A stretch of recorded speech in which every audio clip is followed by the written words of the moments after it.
ادیبوں و شاعروں کی نقل کمی تھی نہ آج ہے، مگر ایسے خادمین اردو کی ہمیشہ کمی رہی کہ جنہوں نے اپنی ضرورتوں کو پس پش ڈال کر اردو زبان و ادب کی بقا اور تحفظ کے لیے دیوانہ وار کوششیں کی۔ ایسی ہی ایک بے مثال شخصیت ہے محترم محمد احمد خان ادیب کی۔ مقام مسرت ہے کہ شائقین ادب اور آل انڈیا مائنارٹیز فیڈریشن نے مجاہد اردو محمد احمد خان ادیب کی 70 برسوں کی خدمات کو خراج پیش کرنے کے لیے ان کی حیات میں سیمینار و مشاعرے کی میز سجائی۔ ہوٹل میزبان انٹرنیشنل میں ادیبوں، شاعروں، دانشوروں کی بڑی تعداد موجود تھی، جہاں ان کی گلپوشی ہوئی اور 3 ایوارڈ سے نوازا گیا: محسن اردو ایوارڈ، مجاہد اردو ایوارڈ اور امام اہل سنت مولانا عبدالشکور فاروقی کے نام نامی سے منسوب ایوارڈ۔ پیش ہے لرنا آن لائن ود فیضان خان کی آنکھوں دیکھی رپورٹ۔ آفتاب حسن ڈالوی صاحب بھی نئی نسل کی طرح تباہ ہوئے وقت سے پہلے۔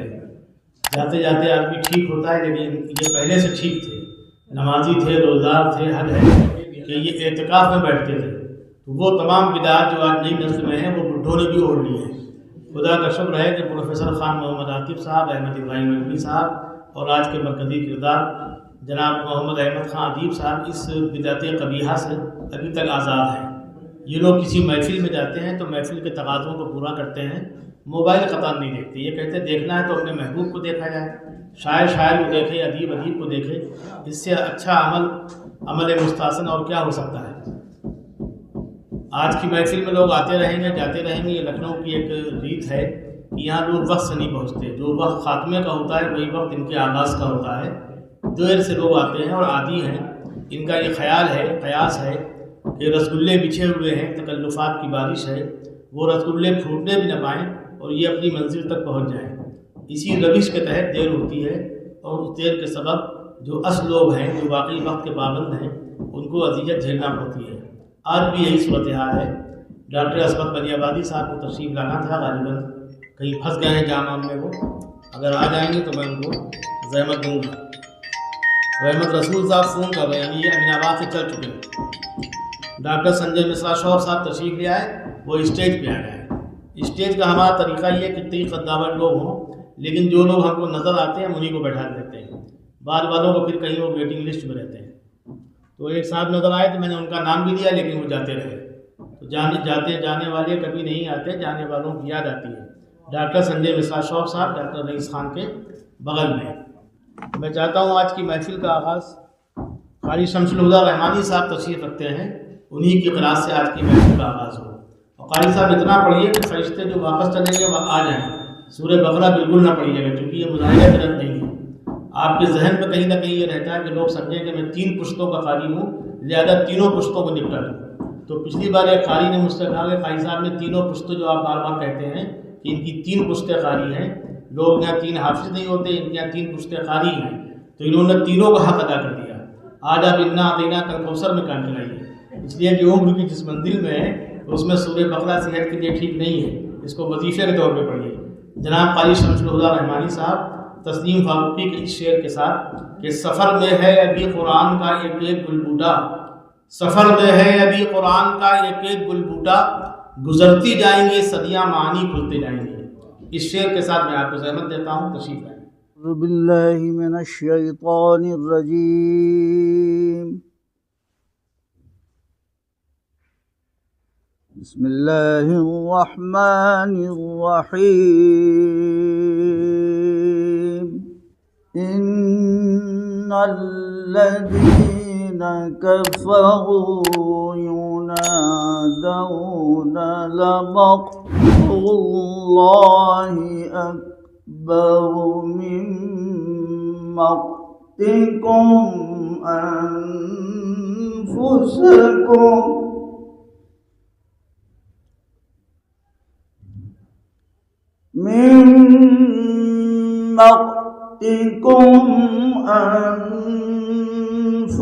انفسکم اذ تدعون إلى الإيمان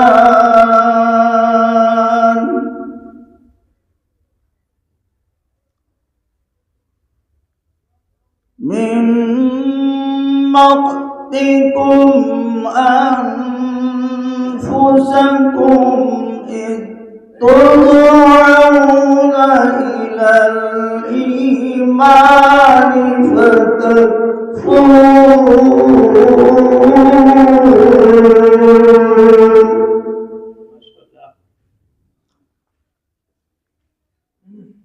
قالوا ربنا أمتنا اثنتين وأحييتنا اثنتين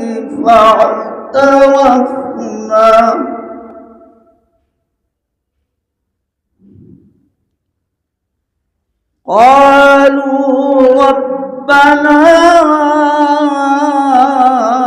أمتنا اثنتين وأحييتنا اثنتين فاعترفنا بذنوبنا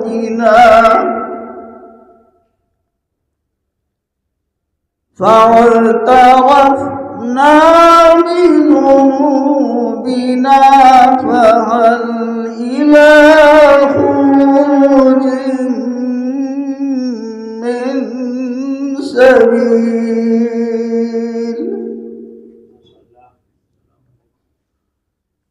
ذلكم بأنه إذا دعي الله وحده كفرتم وإن يشرك به تؤمنوا فالحكم لله العلي الكبير وإن يشرك به تؤمنوا فالحكم لله العلي الكبير صدق اللہ العظیم. قاری قرآن محترم قاری شمساللہ رحمانی صاحب نے کلام ربانی سے آج کی محفل کا مقصد آغاز کر دیا. صدر ذی وقار محترم پروفیسر خان محمد عاطف صاحب جو ہر محفل کی جان شان اور وقار ہوتے ہیں، وہ آج کی محفل کے وقار میں اضافہ فرما رہے ہیں. ڈاکٹر رئیس خان صاحب جو ہمیں آسانی سے میسر نہیں آتے، مقام مسرت ہے کہ وہ آج ہماری محفل کا حصہ ہیں اور انہیں ہمیشہ ہونا چاہیے، لیکن ان کی مصروفیات ہیں جو انہیں مجبور کرتی ہیں کہ وہ باہر کی کام بھی دیکھیں اور یہاں کے جو شہر کے ادبی کام ہیں انہیں بھی دیکھتے رہیں. ڈاکٹر سلطان شاکر ہاشمی صاحب وقت سے آ گئے تھے، لیکن وہ کسی ضرورت سے غالباً کسی تحفے کے چکر میں انہوں نے کہا کہ کسی محفل میں جایا جائے اور لکھنوی روایات کو نہ برتا جائے، یہ معقول رویہ نہیں ہے.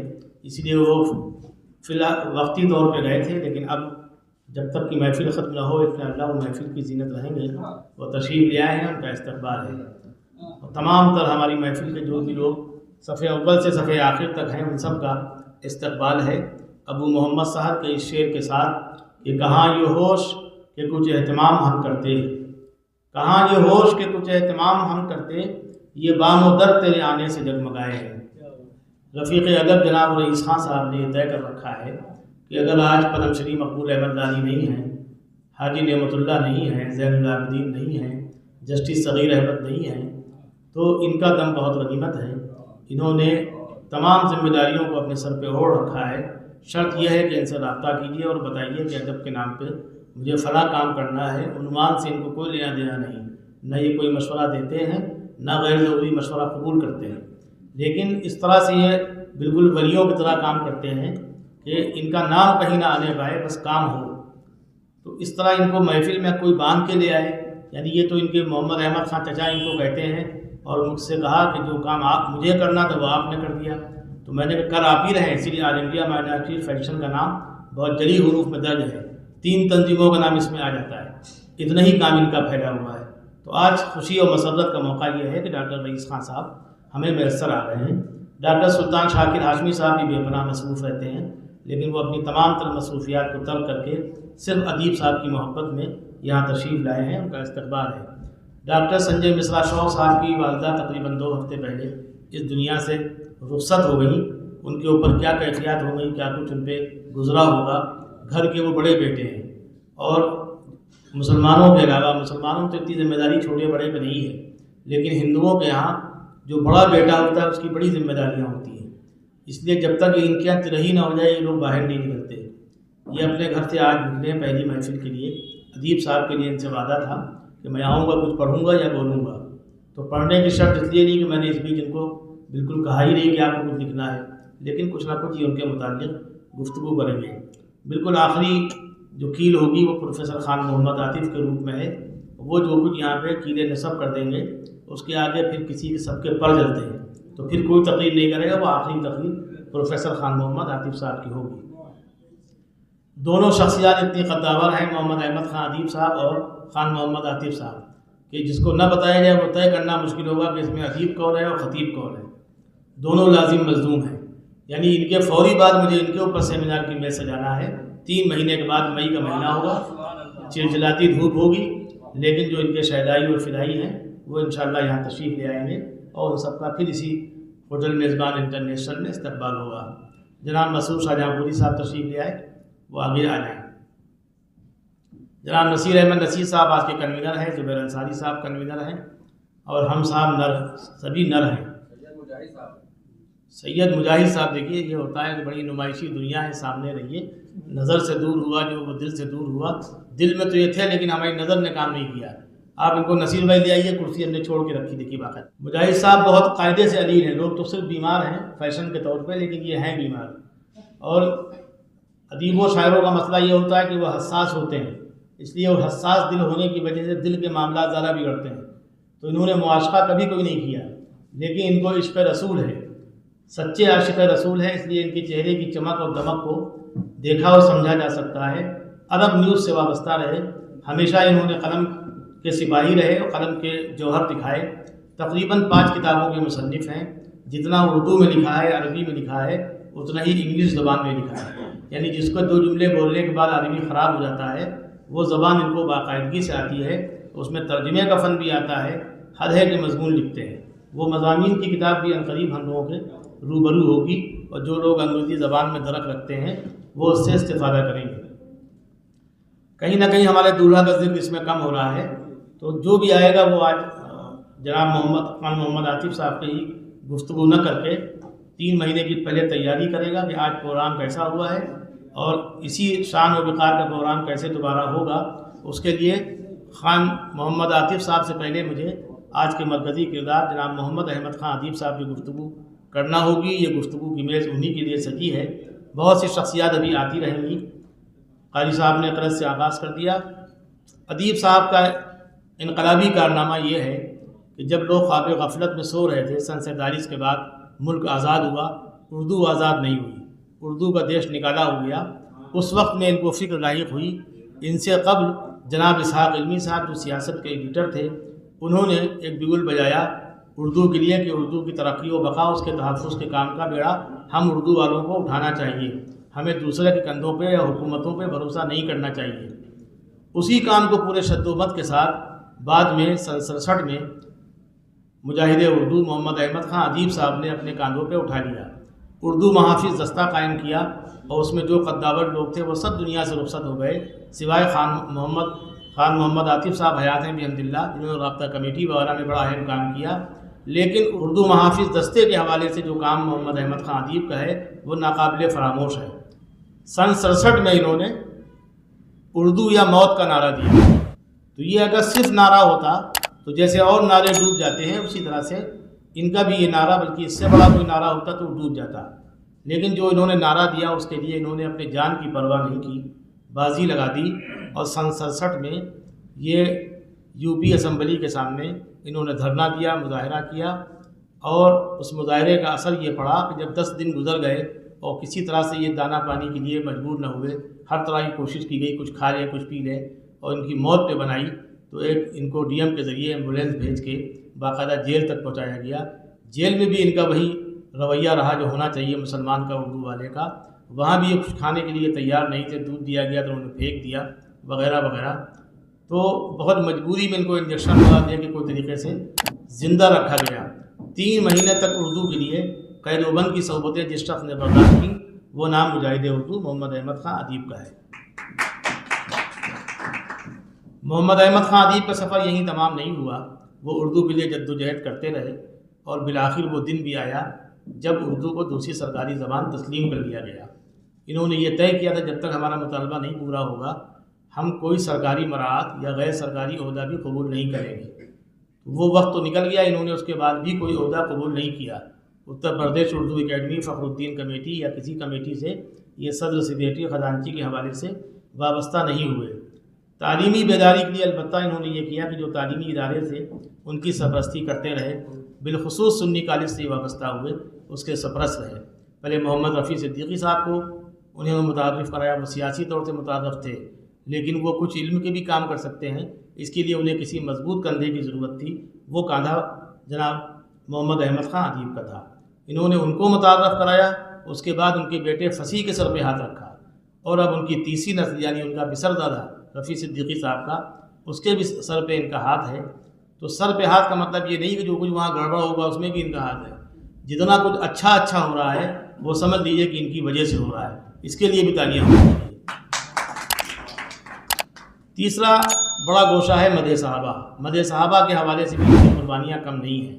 جہاں مجدد وقت مولانا عبدالشکور فاروقی نے ضرورت کو محسوس کیا کہ یہاں مدح صحابہ شاہراہ عام پر نہیں پڑھ سکتے ہیں اور اس کے لیے رپورٹ تک ہوتی ہے اور لوگوں کو قید و بند کی سعودیہ برداشت کرنا پڑتی ہیں، مجاہد اردو محمد احمد خان ادیب صاحب ان کے ہم رکاب رہے اور قدم قدم پہ ان کا ساتھ دیا اور اس حد تک ساتھ دیا کہ وہ جلوس مدح صحابہ واگزار ہوا. اور اب وہ شاعرائے عام پہ ہم نہ صرف مدح صحابہ پڑھ سکتے ہیں بلکہ انجمنیں جھوم جھوم کے کلام پڑھتی ہیں اور بالاعلان مدح صحابہ پڑھنے میں اگر کسی کو کوئی قباحت ہے سننے والوں کو ہو تو ہوا کرے. یہ کارنامہ بھی محمد احمد خان ادیب صاحب کا ہے. اس لیے مدح صحابہ کے حوالے سے بھی ان کو قائد کہا اور سمجھا جانا چاہیے. اس پہ بھی تالیاں ہونا چاہیے. یہ تالیاں بھی ایک قسم کے جوش کی علامت ہیں، محبت کی علامت ہیں، ورنہ لگتا نہیں ہم کیا پڑھ رہے ہیں اندر سے. خدا خواستہ انا للہ تو نہیں پڑھ رہے، اس لیے کہ واپس سبھی کو جانا ہے. تو ہماری قوم سنی قوم بڑی سہمی ہے. سنتوں پہ عمل کم کرتی لیکن سن زیادہ ہے. سن اس لیے زیادہ ہے کہ ہم اپنے جذبات کا اظہار ہی نہیں کرتے. شاعر تو کم از کم آہ اور واہ کے نعرے لگاتا ہے لیکن نثر لکھنے والا یا لیڈر یا ادیب، لیڈر بھی چاہتا ہے کہ صاحب ہماری ہر گفتگو میں لوگ واہ کہیں سبحان اللہ کہیں، لیکن لیڈر ہمارا خاموش رہتا ہے. اسی خاموشی کا نتیجہ یہ ہے کہ کرسیاں ان سے چھین لی گئی ہیں، اب لے دے کے پھٹے بچے ہیں. تو ابھی بھی وقت ہے کہ اگر آدمی احسان کا بدلہ احسان سے دے تو اللہ تعالیٰ اس کی رسی کو بھی دراز کرے، اس کی عمر کو بھی بڑھا دے اور اقبال کو بھی بلند کر دے. ایک مرتبہ کسی تقریر میں پروفیسر خان محمد عاطف صاحب بہت ہی پرجوش آدمی ہیں، تقریر کر رہے تھے. ان کی تقریر میں جب کہیں دیکھتے ہیں تالیاں کم بج رہی تو ان کو ہی معلوم ہے شاعری بہت اچھی چیز ہے، تو یہ جوش ملی آبادی اپنے ہی خاندان کے شعر پڑھ دیتے ہیں. اس وقت جو ان کو داد ملتی ہے اس کے بعد ان سے بھی ایک کیا کہنا چاہیے، ان کی بھی سنیت اور مسلمان جو ہے وہ جاگ جاتا ہے.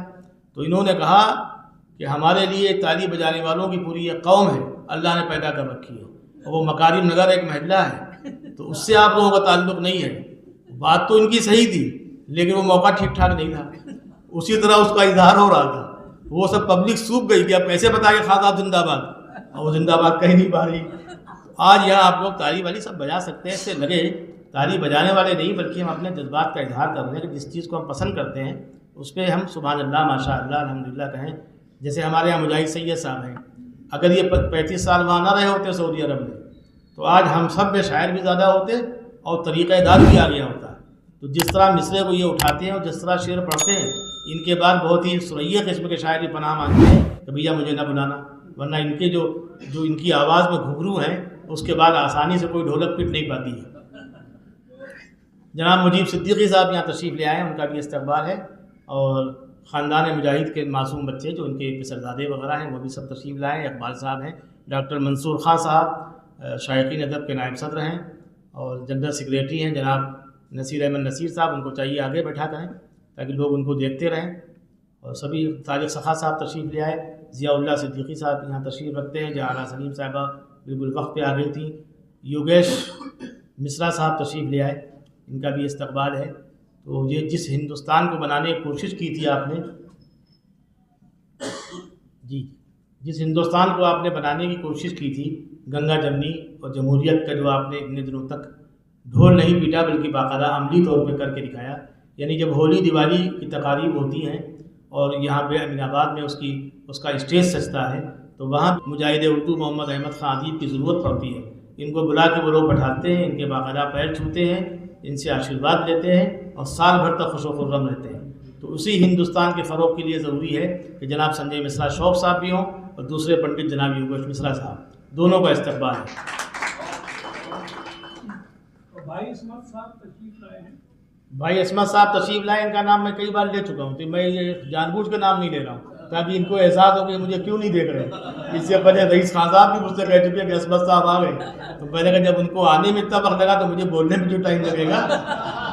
ڈاکٹر عصمت مدی آبادی صاحب کا تعارف نہیں ہو سکتا.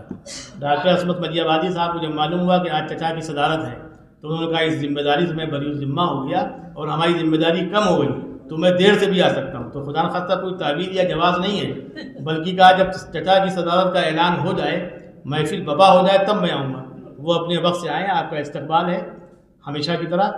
اور یہ خاندان جوش کا عجیب فیضان ہے. محفل کتنی روکھی پھیکی ہو، سوکھی ہو اور خدا نخواستہ کوئی بری خبر بھی آ جائے، اگر خان محمد عاطف صاحب یا ڈاکٹر عصمت مدی آبادی صاحب وہاں موجود ہیں تو ان کے یہاں جو شگفتگی ہے، جو طرز ادا ہے، جو واقعات کی بندش ہے، اس سے ہماری محفل بامقصد ہو جایا کرتی ہے. بہرحال آپ کا استقبال ہے. مجاہد سیاح صاحب جو ہیں یہ دونوں عزیز ہیں، آپس میں قریب قریب بیٹھے ہیں، اس لیے میں 2 کرسیاں چھوڑ کے رکھی نہیں. لرن آن لائن کی جانب سے آپ سے بس اتنی التجا ہے کہ ہمارے اس پروگرام کو لائک، شیئر اور سبسکرائب ضرور کریں. ساتھ ہی بیل آئیکن دبانا نہ بھولیں جس سے ہماری ہر ویڈیو آپ تک اپلوڈ ہونے کے ساتھ ہی پہنچ سکے. شکریہ.